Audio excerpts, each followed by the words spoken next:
옆에 분에게 인사하고서 말씀 들었으면 좋겠어요. 참 잘 오셨습니다.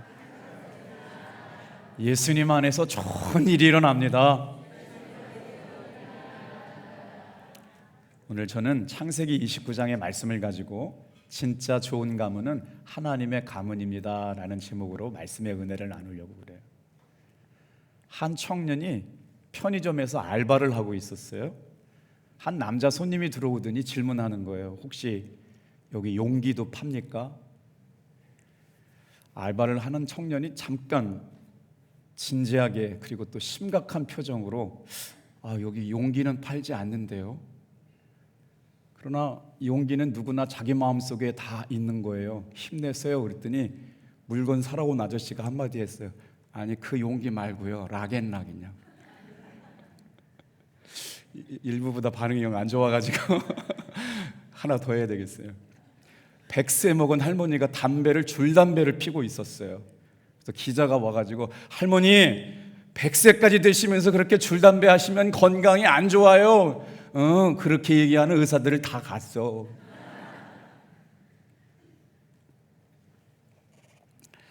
큰아이 이름을 지었는데요, 시은이라고 이름을 줬어요. 베풀어 주신 은혜. 말씀을 준비하다가 사람마다 하나님의 은혜를 체험한 장소를 뭐라고 그러냐면 시은소라고 그래요. 깜짝 놀랐어요. 시은소가 뭐냐면 베풀시 은혜 은자를 썼는데요, 하나님께서 은혜를 베풀어 주시는 장소가 있다는 거예요. 한 사람이 인생을 살아가면서 저 시은소에서 베풀어 주시는 은혜를 3번만 경험한 사람이라면 절대로 흔들리지 않는 은혜를 가지고 살아가는 사람들이 된대요. 기대하는 것은요, 오늘 이 자리에 나와서 예배하는 사랑하는 성도 여러분, 여러분의 인생 가운데 탑동교회가 평생에 잊을 수 없는 은혜를 경험하는 시은소의 자리가 되길 주님의 이름으로 축복합니다. 저에게도 잊을 수 없는 은혜의 자리가 있었어요. 논산에 가면, 논산 조금 지나고 나면 성동에 가면 우곤감리교회라고 하는 교회가 있는데 100주년 넘은 교회거든요. 다 각자 자기 교회가 가장 아름다운 교회인데, 저는 제가 생각할 때 가장 아름다운 교회라고 하면 그냥 마음속에 품고 있는 고향교회 우곤교회, 생각만 해도 마음이 따뜻해지는 교회거든요. 거기서 은혜를 받았고요. 중고등부 시절에 저희는 영암산이라고 하는 기도원에 가가지고 다 은혜 받는 시절이 있었어요. 거기서 가서 소나무 뿌리 뽑고 바위산에 올라가가지고 막 철야하고, 그때를 뒤돌아보니까 과연 그때가 진짜 은혜의 때였구나.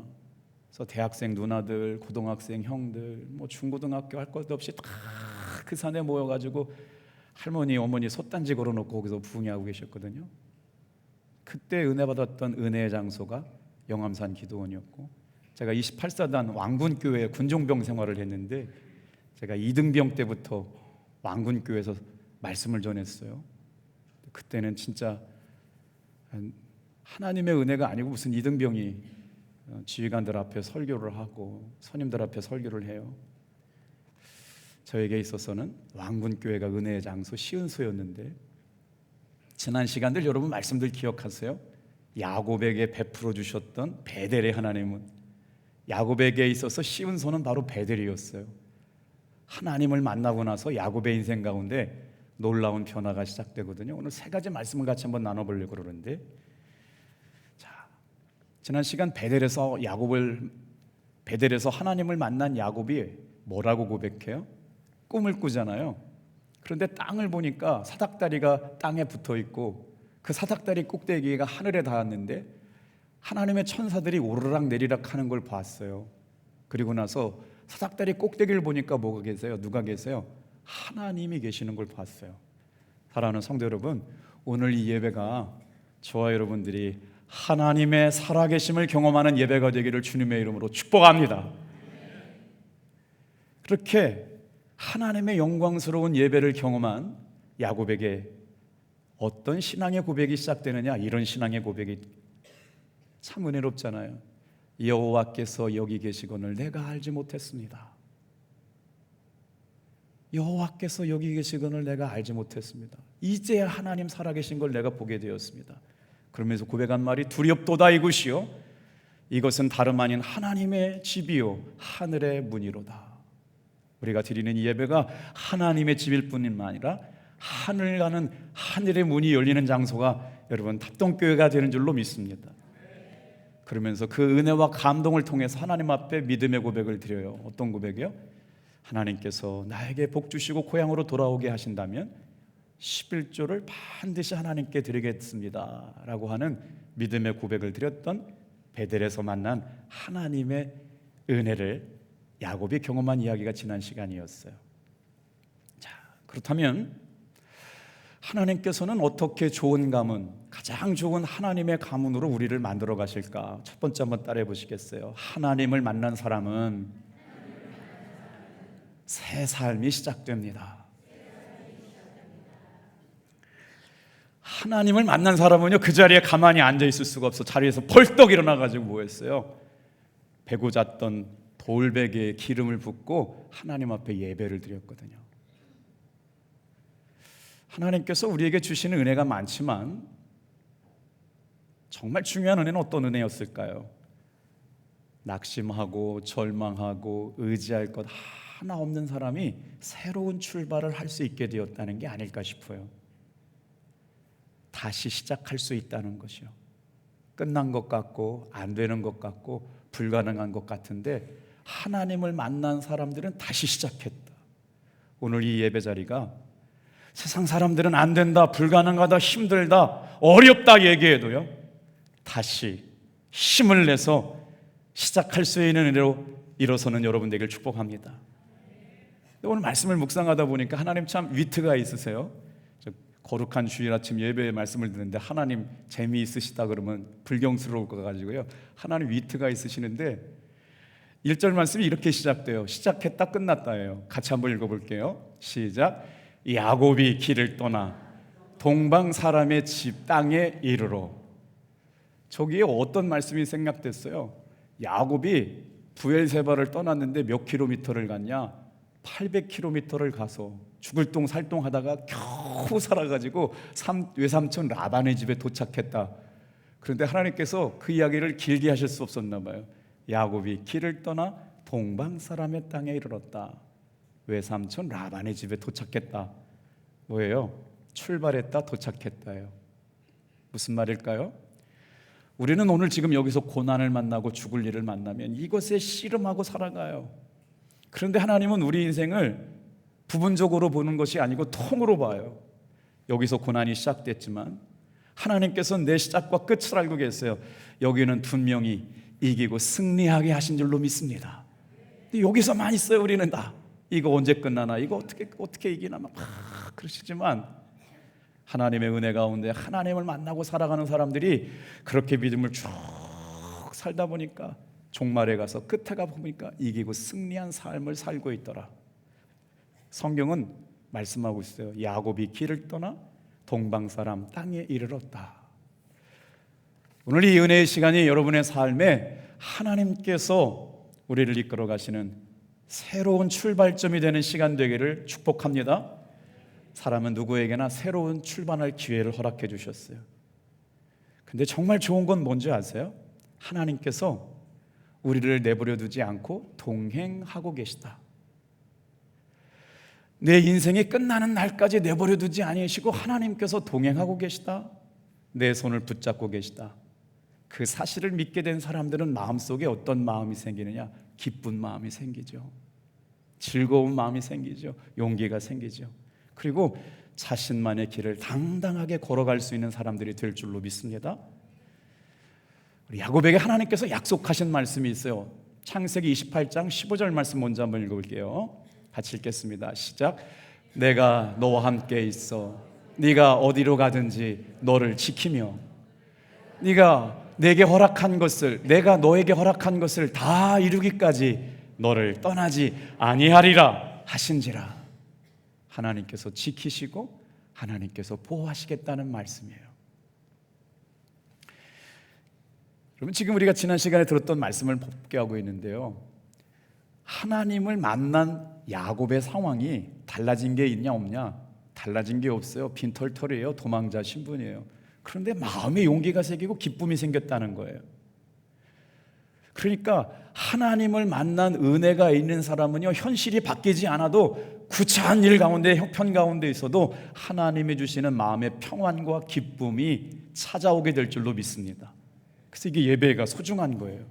찬송을 부르다가 말씀을 듣다가 뭐라고는 모르겠는데 그냥 하나님이 기쁨을 막 부어주세요. 이길 힘을 주세요. 살아갈 용기를 주실 줄로 믿습니다. 그래서 하나님께 락앤락처럼 딱 붙어있는 사람들이 되게 하세요. 자, 야곱은 지금 하나님을 만났거든요. 29장 4절 말씀에 보니까 얼마나 야곱이 야심가고 거짓말이고 사기근성이 있었는지 형의 장자권과 축복권을 뺏었어요. 무슨 말이에요? 형제임에도 불구하고 형도 경쟁 상대로 봤다는 거예요. 그런데 하나님을 만나고 나서 야곱이 바뀌었어요. 뭐라고 얘기하냐? 4절 말씀에 보니까 하란에서 만난 사람들을 뭐라고 고백해요? 이렇게 고백합니다. 따라해 볼게요. 내 형제요. 하나님의 은혜와 사랑이 공급된 사람은요, 이제는 더 이상 다른 사람들을 경쟁 상대로 보지 않고 형제로 보게 되는 거예요. 사랑하는 탑동교회 성도 여러분, 오늘 이 예배 자리를 통해서 내 마음속에 품고 살았던 경쟁심은 떠나가고 사랑과 은혜의 마음이 충만해지는 시간 되기를 축복합니다. 자, 은혜 받은 사람은요, 사람들이 밉지 않아요. 그 사람을 보면 사랑스럽게 여겨집니다. 그 사람을 보면 긍휼한 마음이 생겨나게 되어 있어요. 오늘 우리가 주일 예배를 드리면서 하나님의 은혜가 충만해서 긍휼히 여기는 마음, 사랑스럽게 여겨지는 마음이 저와 여러분들의 마음속에 넘쳐나기를 축복해요. 오늘 말씀을 읽다가 말씀이 참 재미있어요. 왜 그러냐면요, 러브 스토리예요. 자, 근데 그 러브 스토리에도요, 20절 말씀이 제일 그렇게 이렇게 마음을 울렁거리게 하네요. 사랑의 마음을 가지고 한번 20절 말씀을 같이 읽어봤으면 좋겠어요. 시작. 야곱이 라헬을 위하여 7년 동안 라반을 섬겼으나 그를 사랑하는 까닭에 7년을 며칠같이 여겼더라. 사랑들 다 해보셨죠? 전혀 사랑을 안 해보시는 사랑하는 사람이 생기고 나니까 그 7년을 하루같이 이렇게 다 지냈다는 거예요. 자, 장가 한번 들기 위해 가지고요, 머슴살이를 14년 한 사람 이야기가 오늘 본문의 말씀, 야곱이라고 하는 사람이거든요. 장가 한번 들기 어렵네요. 야곱이 형 에서의 복수를 피해 가지고 외삼촌 라반의 집을 찾아가면서 자기의 신부를 얻기 위해 가지고 7년을 일하게 되는데, 참 놀라운 사건은요, 형 에서를 속인 사건이 라반 외삼촌을 통해서 야곱이 속임을 받게 돼요. 인생은 돌고 돈다 그러죠. 속임수로 인생을 사는 사람은요, 누구에게 또 속임을 받게 되는 게 인생 이야기고 성경 이야기예요. 오늘 외삼촌 라반에게는 두 딸이 있었는데 그 이름이, 언니는 레아고요, 동생은 라헬인데, 그때는 안경이 없어서 그런지 언니 레아가 사람을 쳐다볼 때 이렇게 찌그리고 쳐다봤나 봐요. 그러니 야곱이 생각할 때 레아는 아름답고 미모의 여인으로 생각했는데 레아는 그렇지 못한 것 같아요. 자, 떠돌이 인생을 사는 사람이 결혼할 수 있었을까요? 근데 성실하게 열심히 살았던 야곱을 외삼촌 라반이 좋게 여겼어요. 그래서 외삼촌이 어느 날 야곱을 불러가지고요, 약속을 합니다. 자, 야곱은 외삼촌에게 뭐라고 얘기해요? 아무것도 필요 없습니다. 라헬을 아내로 주신다면 제가 7년 동안 종살이 하겠습니다. 그래서 삼촌이 약속을 해가지고 그렇게 하기로 해가지고 이제 신혼방을 치렀는데 이게 웬일입니까? 자고 났더니 라헬이에요, 레아예요? 신부가 바뀌어버린 거예요. 깜짝 놀랄 일 아닙니까? 야, 속여도 어떻게 부인을 바꿔치기해요. 외삼촌도 참 못됐어요. 속이고 살은 인생에 대해서 쏟게 되는 일이 반복되고 있잖아요. 혼인날 신방을 꾸미고 아침에 일어나니까 신부가 바뀌어버린 이 일들 가운데 야곱은 물론 외삼촌에게 따졌겠죠. 어떻게 이렇게 할 수가 있겠습니까? 그렇죠. 이 말씀이 참 재밌고 은혜로웠어요. 다 같이 한번 따라해 볼게요. 사랑하는 까닭에 7년을 며칠같이 지냈다. 이렇게 동화 같은 야곱의 이야기가 성경 속에서 이렇게 자세하게 기록되어 있는 이유가 뭘까요? 하나님은 우리를 어떻게 인도하셔서 세상에 속한 가문이 아니라 하나님에 속한 가문, 예수께 속한 가문도 우리를 만들어 가시는가? 첫 번째는 하나님을 만난 사람에게 새로운 삶을 허락해 주셨다는 거고요. 두 번째 한번 따라해 보겠어요. 상처투성이의 삶을 빛나는 보석으로 바꾸어 주셨습니다. 자, 야곱에게 있어서 가장 간절한 소원은 사랑하는 라헬과 결혼을 꿈꾸는 건데요, 외삼촌이 그렇게 허락하지 않았어요. 그래서 7년 하고 라헬을 위해서 7년, 14년 동안 이제 종살이 아닌 종살이를 하게 되었는데, 참 부당한 처우도 받고 억울한 일도 있고 참 속상한 일도 많았을 텐데, 야곱이 그 14년 기간을 묵묵하게 이겨냅니다. 그 이야기가 25절부터 27절까지 기록되어 있는데 한번 읽고 지나갈게요. 같이 살펴보겠습니다. 시작. 야곱이 아침에 보니 레아라 라반에게 이르되 외삼촌이여 어찌하여 내게 이같이 행하셨나이까? 내가 라헬을 위하여 외삼촌을 섬기지 아니하였나이까? 외삼촌이 나를 속이시면 어찌 됨이니까? 라반이 이르되 언니보다 아우를 먼저 주는 것은 우리 지방에서 하지 아니하는 바라. 이를 위하여 7일을 채우라. 우리가 그도 내게 주리라. 내가 또 나를 7년 동안 섬길지니라. 이 말씀을 한번 해석해 볼게. 잘 들어보세요. 야곱은요, 사랑하는 여자가 따로 있었어요. 그런데 첫날 밤을 치른 여자는 사랑하는 여자가 아니었어요. 레아는 어떤 사람이었냐면요, 야곱에게 있었어요, 실망이었고요, 좌절이었습니다. 오늘 우리가 예수님을 믿고 예배를 드리면서 먼저 기대하는 건 뭐잖아요? 잘 되는 일이고요, 아프지 않는 일이고요, 병들지 않는 일이고요, 뭔가 다 이루어지는 것이고요, 성공하고 성취하는 일을 기대하는데 막상 예수를 믿어도 삶의 고난은 있어요. 야곱에게 있어서 하나님을 만나고 나서 모든 게 다 잘 돼야 되는데, 야곱에게 있어 첫 번째 또 속임을 받게 돼요. 실망과 좌절을 만났다는 거예요. 근데 라헬은 뭐냐면요, 성취와 만족이라고 하는 이름 뜻을 갖고 있어요. 놀랍죠? 하나님께서는 그 일이 이루어지는 성취나 그 일을 통해서 만족하게 되는 일들보다 뭘 더 먼저 허락하셨느냐? 낙심과 좌절을 우리 인생 가운데 먼저 허락하셨다고요. 여러분 잘 주목해서 보세요. 이제 야곱은요, 두 부인을 얻게 됐어요. 어떤 부인이요? 실망하고 좌절하게 만드는 삶의 이야기를 써가는 여자의 이야기. 근데 그 여인만 생각하면 만족하고 감사하고 당신은 뭐든지 할 수 있다고, 용기를 내라고, 하나님이 도우시면 할 수 있다고 이야기해주는 사랑하는 아내를 얻게 되는데, 자, 라헬이 있다고 레아 내칠 수 있어요? 없어요? 없어요. 하나님은 레아도 주시고 라헬도 주셨어요. 왜 그랬을까요?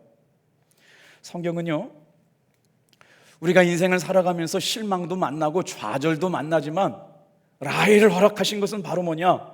하나님이 이루어 가시는 계획 가운데는 내가 하고 싶은 것, 내가 생각하는 것, 내가 계획하는 것만대로 인생이 흘러가지 않는다는 거예요. 사람들은 그게 이루어지지 않으니까 낙심하고 절망하는 거잖아요. 그런데 하나님께서는 우리에게 뭐라고 말씀하세요? 네가 원하지 않는 일도 해야 된다. 왜? 하나님의 일이니까. 주님이 계획하시는 거니까. 그래서 내가를 대가를 지불하고 나서 이건 진짜 내 일이라고 생각했지만, 하나님은 다 같이 한번 따라해 보세요. 야곱의 기호를 맞추지 않으시고, 무슨 말이에요? 야곱의 생각대로, 야곱의 기분대로, 야곱의 감정대로 살지 않게 하시고 하나님의 주권, 하나님의 계획, 하나님의 섭리대로 야곱의 인생을 이끌어 가셨다. 주님의 일은 내가 생각하는 방식과 달라요. 놀랍게도 하나님께서는요, 저와 여러분들에게도 오늘 이 시간 그런 은혜 가운데 저와 여러분을 불러주신 줄로 믿습니다. 예수님은요, 놀랍게도 대가를 지불하는 법칙을 깨트리신 분이에요. 우리 삶에는 내가 하고 싶은 일이 있고 하기 싫은 일이 있음에도 불구하고 우리가 순종해야 될 일들이 있거든요. 근데 하나님은 어떤 사람들을 통해서 역사하시느냐? 야곱처럼 묵묵하게 시간을 기다리면서 자기 역할을 감당하는 사람을 통해서 주님의 역사를 쓰셨어요. 그래서 표현한 단어가 뭐냐면 야곱이 라헬을 위하여 7년을 몇 날처럼 보냈다. 우리 인생 가운데 하나님 왜 이렇게 어려운 일들을 허락하셨을까? 왜 고통의 시간을 지나가게 하시고 눈물의 시간을 지나가게 하시고 생각지도 못한 어려움 때를 지나가게 하시느냐? 여러분, 성경대로 야곱의 삶을 보면 실망과 좌절의 때를 지나가게 하시지만 그래도 우리에게 소망이 있다는 것은 뭐예요? 라헬도 주시는 거예요. 만족하게 하시고 그 일을 통해서 하나님의 일이 이루어질 줄로 믿습니다. 이게 오늘 야곱의 삶을 통해 배우는 일이에요. 야곱은 참 실수투성이고 상처투성이었던 사람인데 하나님께서 그의 삶을 어떻게 멋지게 바꾸시고 보석처럼 빛나는 삶으로 만나 주셨을까? 저는 그러면서 이런 생각이 들어요. 실망과 좌절만 있는 것이 아니라 성취하게 하시고 만족하게 하시는데 그 일은 하나님의 주권과 하나님의 계획 안에서 진행되는 일이라면 오늘 이 예배 가운데 있는 사랑하는 성도 여러분, 하나님께 붙들려 있는 사람의 삶을 더 선한 길로, 더 아름다운 길로 저와 여러분들을 이끌어 가실 줄로 믿습니다. 이렇게 위로해 주시는 말씀이 예배 시간에 우리 성도님이 어려운 문제를 가지고 기도해 놔요. 그럼 담임 목사는 아침부터 저녁까지 그 문제를 갖고 끙끙끙끙 앓면서 기도하죠. 근데 그 문제를 내가 해결할 능력이 없어요. 그럼 우리는 어떻게 해야 될까요? 하나님만 신뢰하며 기도해요. 그래서 오늘 이 시간에 우리가 해야 될 일이 있어요. 다 같이 한번 따라해 볼게요. 예수님만 바라봅시다. 오늘 성도님들이 가지고 온 문제 조그만 거 하나씩만 내놔도 1부 예배, 2부 예배, 우리 교회학교 중고등부 청년부까지 하면 500문제가 제약에 떨어져요. 죽고 사는 문제부터 시작해서 가족 간에 미워하는 문제, 상처받은 얘기, 지금 얼마나 힘들고 어려운 삶의 문제가 있는지 몰라요. 그런데 이 시간에 우리가 예배를 통해서 믿음의 주여 온전케 하시는 예수님만 바라보는 여러분 되길 바랍니다. 다시요, 믿음의 주여 온전케 하시는 예수님만 바라보기를 축복합니다. 그때 살아갈 소망이 생긴다는 거예요. 지금 한 성도님이 생사를 오르락거리고 있어요. 얼마나 안타까운지 몰라요. 주일날도 가고 월요일날도 갔어요. 그리고 간절히 기도했어요. 근데 남편 믿음이 좋더라고요. 목사님 감사해요. 우리 성도님들 그렇게 기도해 준다니까 너무 힘나요. 그런데 목사님, 저 믿는 구석이 있어요. 우리 어머니도 옛날에 쓰러지셔가지고요, 한 달 가까이 못 깨어나셨는데 살아나셨거든요.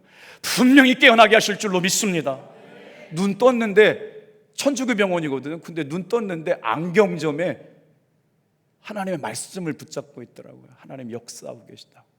근데 주중에 막 소식이 긍정적인 소식, 부정적인 소식, 부정적인 소식, 긍정적인 소식 다 기도하게 만들어요. 그랬더니 어제 밤에 온 소식은요, 이제 뇌 부종이 좀 빠져가지고 하면요 살아가겠는데 오늘 침도 흘렸대요. 아주 신락 같은 희망인데도 불구하고 그걸 붙잡고 기도하는 거예요. 새로운 출발을 허락하실 줄로 믿습니다. 이래야만 하나님 알 수 있으니까, 이래야만 하나님 살아계시는구나, 하나님 정말 역사하시는구나, 성도들이 함께 기도할 때 응답해 주시는구나. 할렐루야. 내가 원하는 방식이 아니라니까요. 그냥 꿈에 나타나가지고 나는 살아있는 하나님이다 라고 말하면 끝날 것 같은데 하나는 그런 방식을 선택하지 않아요. 아프게도 하시고 눈물 나게도 하시고 고통스럽게도 하시고, 하나님 세상에 아무것도 의지할 게 없네요, 하나님밖에 없습니다 라고 고백하게 될 때 하나님이 써가시는 기적이 시작되고 치유가 시작되고 회복될 줄로 믿습니다. 그래서 허물 많고 죄 많은 우리지만 예수님을 바라볼 때 어떤 역사가 일어나느냐, 히브리서 4장 14절 16절 같이 큰 소리를 같이 한번 읽어볼게요. 시작. 그러므로 우리에게 큰 대제사장이 계시니 승천하시니 곧 하나님의 아들 예수시라. 우리가 믿는 도리를 굳게 잡을지어다. 그러므로 우리는 긍휼하심을 받고 때를 따라 돕는 은혜를 보좌 앞에 때를 따라 돕는 은혜를 얻기 위하여 은혜 보좌 앞에 담대히 나아갈 것이니라. 할렐루야. 다시 말씀 좀 떠주세요. 보세요. 긍휼하심을 받고 때를 따라 돕는 은혜를 얻기 위하여 은혜의 보좌 앞에 담대히 나아갈지니라. 뭐예요? 주님 앞에 나아갈 자격이 내가 없다고요. 주님 앞에 살려달라고 얘기할 근거가 나에게 부족하다고요. 그런데 뭘 주셨어요? 예수님 바라보는 믿음이요. 믿음의 돌이 붙잡고 나아가는 거예요. 예수님 바라보는 거예요. 예수님 바라보게 될 때 살게 될 줄로 믿습니다. 긍휼하시며 에스플라크니시테라고 하는 거예요. 창자가 끊어질 것처럼 예수님께서 그 사람을 주목해 보시는 거예요. 탑동교회 성도 한 사람 한 사람을 보고 계시는 거예요. 긍휼하심은 그런 거거든요. 때를 따라 돕는 은혜를 얻기 위하여 하나님의 은혜 보좌 앞에 나온 여러분, 매 주일 예배가 이와 같게 되기를 축복합니다. 하나님을 만난 사람을 새로운 삶을 살게 하시면서 사랑의 마음을 부어주시고, 어떻게 하나님의 가족으로 만들어 가시느냐? 정말 상처투성이밖에 없는 그 사람을 보석 같은 삶으로 만들어 가세요. 세 번째 한번 같이 따라해 주세요. 진짜 좋은 가문은 하나님의 가문입니다. 야곱은 12명의 자녀를 낳았어요. 놀랍게도 하나님께서는 그 12자녀를 12지파로 만드시면서 하나님의 나라를 준비하셨어요. 누가 완성하셨어요? 예수님께서는 12제자를 통하여 하나님의 나라를 완성하셨어요. 저와 여러분의 사명은요, 하나님께서 완성하신 하나님의 나라를 이루어가는 사람의 제자가 되는 삶인 줄로 믿습니다. 그런데요, 오늘 이 말씀에 감춰진 비밀이 있어요. 믿음의 명문가정 아브라함의 족보라고 그러면 막 세상 말로 좀 번쩍번쩍 해야 되잖아요. 막 잘나야 되잖아요. 부끄러움이 없고 수치가 없어야 되는데, 세상에 12명의 아들이 있는데 엄마가 4명이에요. 첫째 엄마는 아들을 낳았는데 아빠는 첫째 엄마를 사랑하지 않고 둘째 엄마를 사랑해요.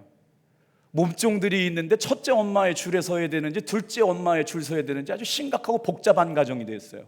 한번 생각해 보세요. 자식이 12명인데 정말 심각한 것 같아요. 여러분은 별로 심각한 것 같은데, 아니 한번 생각해 보세요. 아들이 12인데 엄마가 4명인데 한 번도 안 만나봐서 그렇구나. 저만 심각한데 여러분 안 심각하고요. 놀랍죠? 야곱의 가정사를 들어보니까 명문 가정이라고 내놓을 게 하나도 없어요. 복잡해졌어요. 그런데도 불구하고 하나님께서는 이 복잡한 가정을 통해서 하나님의 역사를 이루어 가세요. 자, 하나님은 왜 이렇게 복잡하고 혼란한 가정을 축복의 가정으로 만드셨을까요? 여기 하나님의 비밀이 담겨져 있습니다. 뭐예요? 자격 없는 사람을 부르셔서 자격 있는 사람이 되게 하세요. 믿음이 없는 사람을 부르셔서 믿음 있는 사람이 되게 하시고요, 희망 없는 사람을 부르셔서 희망 있는 사람으로 사용하여 주시는 줄로 믿습니다. 이게 은혜라는 거예요. 하나님께서 이렇게 복잡하고 혼란하고 두 아내와 결혼한 남편 때문에 생기는 갈등이 얼마나 많았겠어요. 거기에 또 몸종들을 통해서 낳은 아들도 심각한 갈등들이 생겨나요. 그런데 이렇게 상처 많고 부끄러움 많은 가정도 하나님께서 거룩한 믿음의 명문 가정으로 만들어 가시는 과정이 창세기 28장에 있거든요. 오늘 우리 가정이 소망이 없고 아픔이 많고 상처가 많다면 야곱 가정을 통해서 위로받으시는 여러분 되길 축복합니다. 우리 31절 말씀 좀 같이 한번 읽어볼게요. 31절 말씀 시작. 여호와께서 레아가 사랑받지 못함을 보시고 그의 터를 여셨으나 라헬은 자녀가 없었더라. 하나님이 하시는 일 좀 보세요. 이게 측량 가능해요? 남편을 사랑받고 사는 여자는 라헬이에요. 근데 이게 웬일이에요? 남편 사랑을 받는데 자식을 못 낳네. 남편의 사랑을 받지 못하는 여인은 언니 레아예요. 근데 이게 웬일이에요? 자식을 그렇게 쏨풍쏨풍 잘 낳아요. 근데 오늘 말씀을 묵상하다가 제가 너무 크게 은혜 받은 단어가 있어요. 다 같이 한번 따라해 볼게요. 31절 좀 띄워줘 보세요. 레아가 사랑받지 못함을 보시고, 여기서부터 하나님이 써가시는 이야기를 말씀드리고 이제 말씀 마칠 거예요. 레아의 삶의 형편은 어때요? 남편의 사랑을 받지 못합니다. 그러면 어떻게 자식을 낳아요? 자식이 낳지 못하면요, 기업을 분배받지 못해요. 정말 이제는 소망이 없는 이 여인인데 사랑받는 라헬에게는 아들을 안 주셨네요. 그런데 남편의 사랑받지 않음을 보시고 하나님께서는 그에게 은혜를 주셔서 자식을 넷이나 주시는데, 여러분 여기에 이름에 담겨져 있는 이름을 같이 한번 따라해 볼게요. 첫째 아들의 이름이 뭐냐면요, 르우벤이에요. 이름의 뜻이 뭐예요? 하나님께서 나의 고통을 보셨다.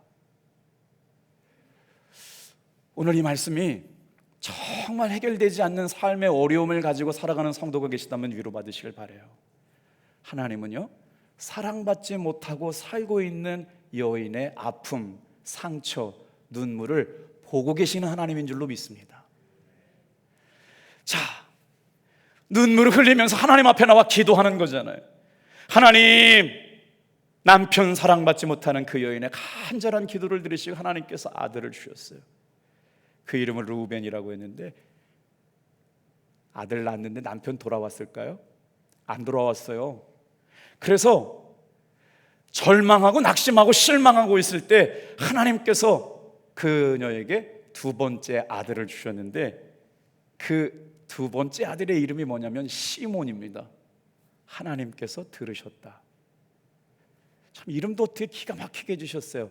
하나님께서 보고 계시다, 하나님께서 듣고 계시다. 그러면 보고 계시고 듣고 계시면 남편 사랑 레아한테 와야 되잖아요. 안 왔다고요. 정말 버림받은 상태. 그래서 셋째 아들을 낳아가지고 뭐라고 짓냐면요, 레위라고 줘요. 셋째 아들을 남편에게 낳아주면 다 같이 한번 따라해 볼게요. 남편과 나는 하나가 될 것이다. 이게 레위예요.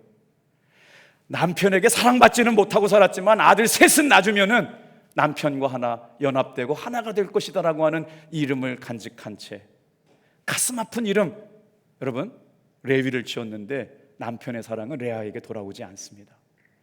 여기가 중요해요. 성경 이야기니까 그렇지만 사랑이 없는 사람들이 애는 잘 낳네요. 성경이니까 가르쳐주는 바가 컸어요. 그런데 이게 웬일입니까? 레아가 네 번째 아들을 낳으면서 그의 삶의 신앙의 변화가 생각나요. 어떻게든지 남편 사랑 붙잡으려고 오매불망하면서 그냥 아들을 낳아가지고 하나님께서 고통을 보셨다, 내 기도를 들으셨다, 남편과 연합하게 될 것이다 라고 이름 붙여줬는데, 네 번째까지 그래도 불구하고 남편이 사랑이 돌아오지 않으니까 남편 의지해봐야 소용없네, 남자 의지해봐야 소용없네, 내가 의지할 분은 하나님밖에 없네 라고 고백한 이름이 뭐예요? 유다인데 다 같이 한번 따라해 볼게요. 여호와를 찬양하리로다.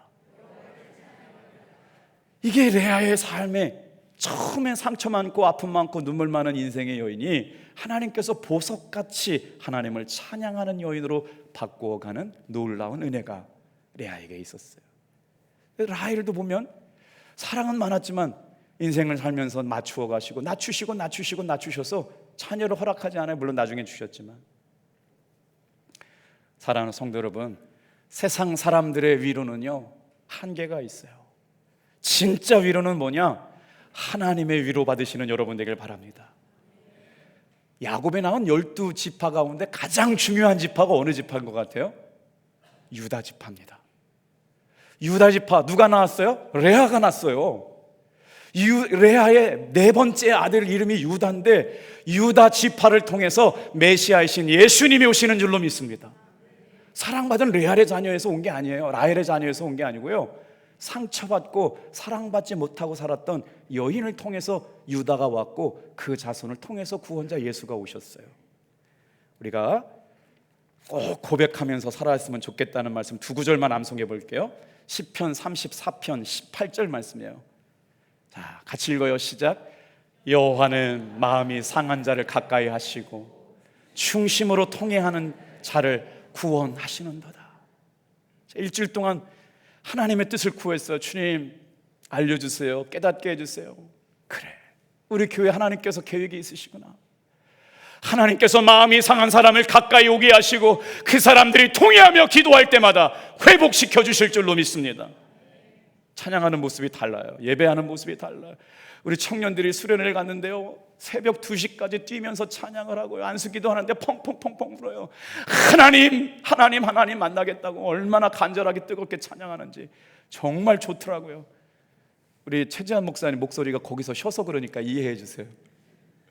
다른 일 해서 그런 게 아니고 애들 위해 기도해 주다가, 레아처럼 무시당하고 버림받고 상처 많아도 하나님께서는 보석처럼 빛나게 하여 주실 줄로 믿습니다. 포기하지 마세요. 꾸준하게 나가야 돼요. 낙심하지 마세요. 끈질기게 가셔야 돼요. 하나님 회복시켜 주시고 고쳐 주실 줄로 믿습니다. 그 사람은 구원을 경험해요. 잠언 28장 13절 말씀 같이 읽어볼게요. 시작. 자기의 죄를 숨기는 자는 형통하지 못하나 죄를 자복하는 버리는 자는 불쌍히 여김을 받으리라. 진짜 좋은 가문은요, 하나님의 가문이에요. 여러분, 르우벤이 어떻게 됐는 줄 아세요? 아버지의 첩을 범하게 돼가지고요, 르우벤은 야곱처럼 장자권을 박탈당합니다. 그런데 그 허물 많고 죄 많은 르우벤도요 12지파의 이름을 올려주셨어요. 저와 여러분들은 영원한 대제사장이신 예수님의 가슴판에 저와 여러분들의 이름이 새겨져 있음을 믿으시길 바랍니다. 대제사장은요 하나님 앞에 나가야 하기 때문에 특별한 옷을 입었거든요. 그걸 뭐라고 그러냐면 에봇이라고 그래요. 그 에봇에 저런 게 붙어 있어요. 뭐가 붙어 있냐면 12지파 이름이 새겨져 있어요. 제가 너무너무 신기해가지고 르우벤을 첫 번째 붙였을까 유다를 첫 번째 붙였을까 봤거든요. 1, 2, 3 이렇게 가는 거거든요. 4, 5, 6, 7, 8, 9, 10, 11, 12 12지파가 있어요. 첫 번째 홍보석, 보석 중에 제일 귀하고 좋은, 세상에 존재하는 가장 귀한 돌들을 가져가지고요 제사장 가슴판에 붙였어요. 대제사장이신 예수님께서는 저와 여러분들을 별 볼 일 없는 사람이 아니라 가장 존귀한 사람들로 사랑하시려고 예수님의 가슴판에 붙이시고 이름 불러주실 줄로 믿습니다. 유다 지파가 1등이에요. 홍보석. 자료를 잘 찾으셔야 돼요. 어떤 자료는 레위도 들어가 있는 자료가 있어요. 제가 물어봤어요. 레위는 제사장 사명을 감당하기 때문에 12지파에 빠져요. 어떤 지파는 레위도 들어가 있는데 누가 빠져요? 단지파가 빠져요. 왜 그랬을까요? 단지파는 우상 숭배했어요. 그러니까 12지파를 넣을 때 잘 신학적인 관점 없이 넣은 사람은 단을 넣는데 단은 원래 빠지고요. 누가 들어가요? 요셉 지파, 에브라임이 들어갑니다. 근데 12지파가 불려지는데 그건 뭐냐? 우리 이름이 예수님의 가슴에 새겨진 사람들이라고 하는 걸 믿고 여러분 이 은혜에서 떨어지지 않는 여러분 되기를 축복합니다. 기도하겠어요.